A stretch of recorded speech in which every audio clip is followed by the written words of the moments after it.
Bonjour, j'espère que vous allez bien.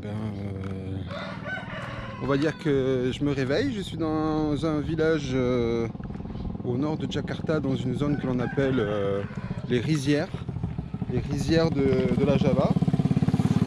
Et voilà, je suis arrivé hier en fin d'après-midi pour me faire une petite promenade.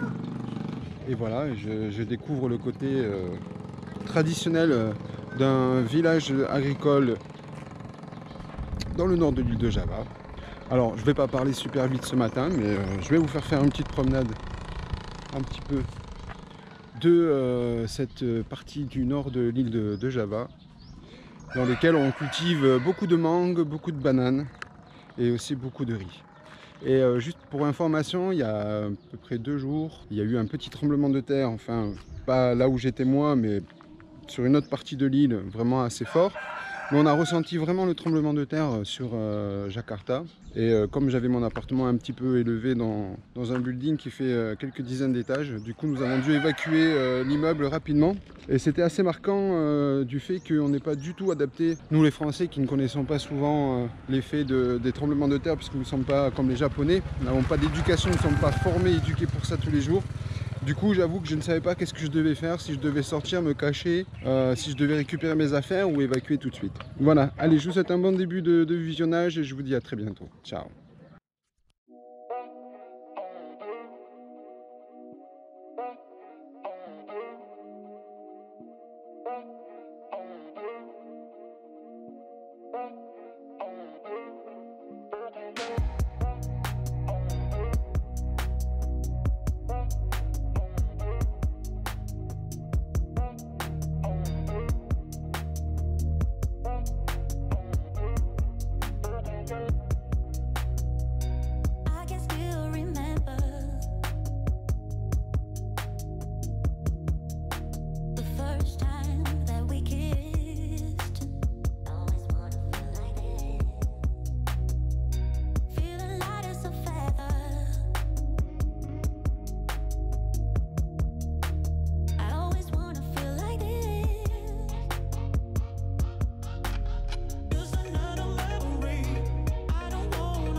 Salut, j'espère que vous allez bien. Retour en vidéo.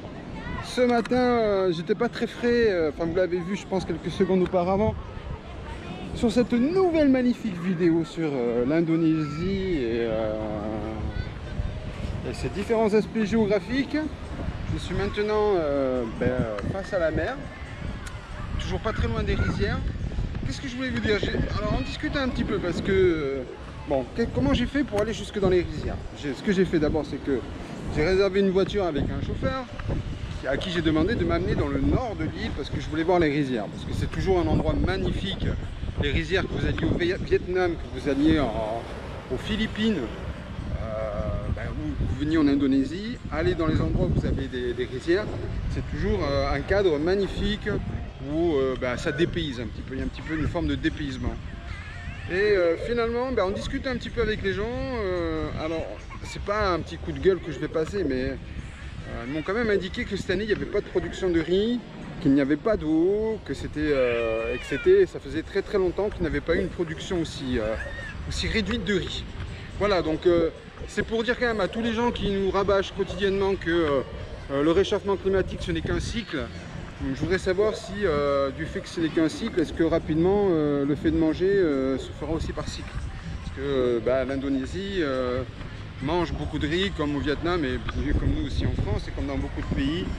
Notre consommation de riz est extrêmement importante.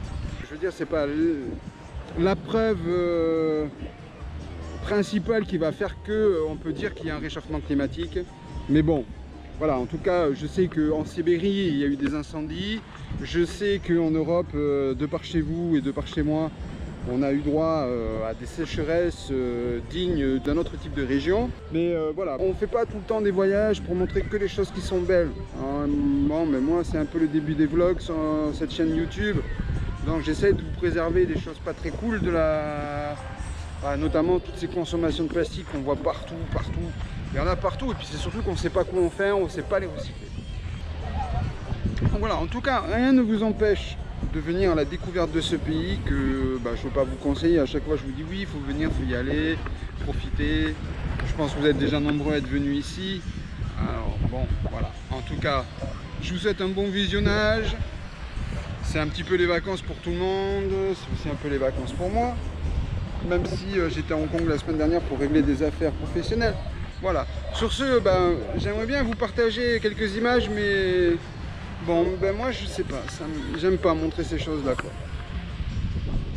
Voilà, quand je vois ces pneus, quand je vois tous ces stocks de plastique qui traînent partout tout autour de moi, et les gens ont l'air de vivre bien, hein, ils s'adaptent, ils s'habituent, hein, ils s'acclimatent. Hein. Voilà, quoi. Allez, trêve de bavardage, on va marcher un petit peu, je vais vous montrer quand même. Et puis sur ce, n'oubliez pas, on est là tous les jours, chaque semaine pour vous montrer du contenu professionnel et puis du contenu un petit peu plus ludique. Je vois qu'il y a mon chauffeur, ça fait un peu de suite, enfin mon accompagnateur qui lui est parti rejoindre, voir les pêcheurs. Et bon, on va aller le voir, tiens, on va aller le rejoindre.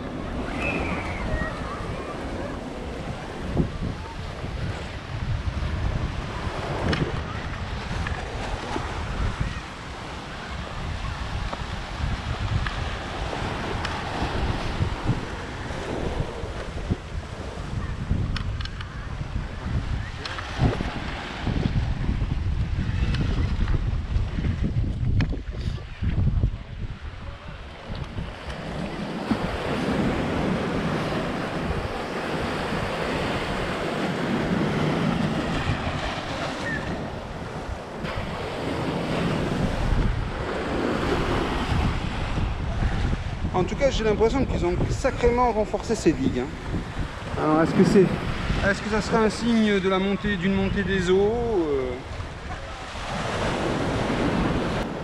Alors, vu de loin, je pense que ça va être extrêmement joli. Vu de près. Bon, on est quand même sur un pays qui fait quand même 250 millions d'habitants. Enfin, sur des îles. Hein, qui est donc plus peuplé que le Brésil. Et qui doit se classer, je pense, dans le top 10 des pays les plus peuplés au monde, si ce n'est dans le top 5. Alors on voit tous ces bateaux au large. En tout cas, je sais pas vous. Moi, en tout cas, j'irai pas me baigner. Pourtant, j'aime la mer. Hein. Faut quand même signaler que j'ai plus ou moins grandi sur la côte basque et la côte landaise, que je connais quand même ce que c'est que des grosses vagues. Mais là, j'avoue que plus le temps passe, et moins je prends de plaisir à me baigner dans des océans dont je ne maîtrise pas la qualité des eaux.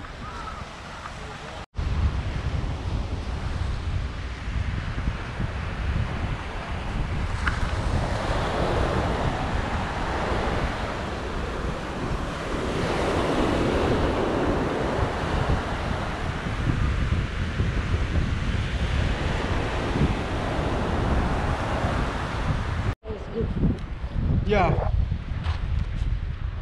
it's rice, huh? Yeah. This one is rice.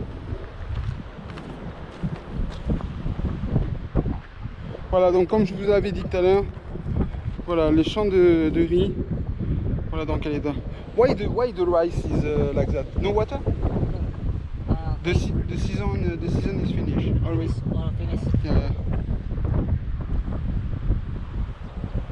Donc là sur ce champ par exemple. Bah, le riz a été récolté, donc ils ont enlevé l'eau du champ. C'est un riz qui pousse, c'est un riz maritime en fait. C'est un riz qui pousse face à la mer. Voilà.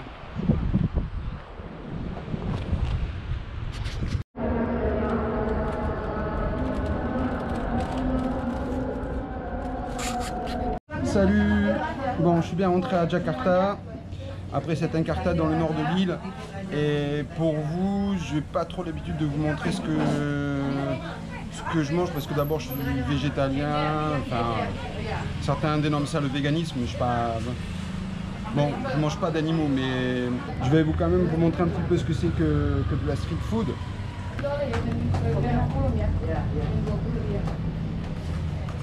Donc là je suis dans un petit stand de nourriture. Là ce que j'ai commandé à manger c'est du tofu avec ce qu'on appelle du tempeh, qui est vraiment une spécialité végétale indonésienne, et avec un petit peu de riz et un thé, un sweet tea, c'est-à-dire un thé un petit peu sucré et chaud. Et il faut quand même que je vous dise qu'il est 11 h du matin, que là j'ai quitté l'endroit où j'habitais depuis plusieurs jours. Je vais me rapprocher un petit peu plus du centre de Jakarta pour quelques jours. Par contre, je ne pense pas faire de vlog sur cette partie de Jakarta parce que je vais surtout aller dans cette partie de Jakarta pour travailler. Donc voilà ce que j'ai eu à manger. Donc là, ça c'est bien le riz, ça c'est le tempeh et ça c'est le tofu. Voilà, et ça c'est monté. Donc sur ce, je pense qu'il n'y a pas de vlog pour le prochain jour. Je vais plutôt essayer de vous faire quelques vidéos techniques. Voilà, sur ce, j'espère que ce vlog vous aura plu. J'espère que cette nouvelle chaîne YouTube rentrera un petit peu dans ce que vous espériez trouver un peu sur YouTube aussi. C'est qu'on n'est pas obligé de faire des vlogs sur les jeux vidéo ou sur la mode ou sur le make-up. On peut aussi montrer comment on cultive ses piments, ses tomates, ses pommes de terre. On peut montrer aussi comment on cuisine des bons petits déjeuners sains pour la santé. Et je pense qu'il y a plein d'autres choses qu'on peut faire avec un vlog. Sur ce, ciao, bye bye.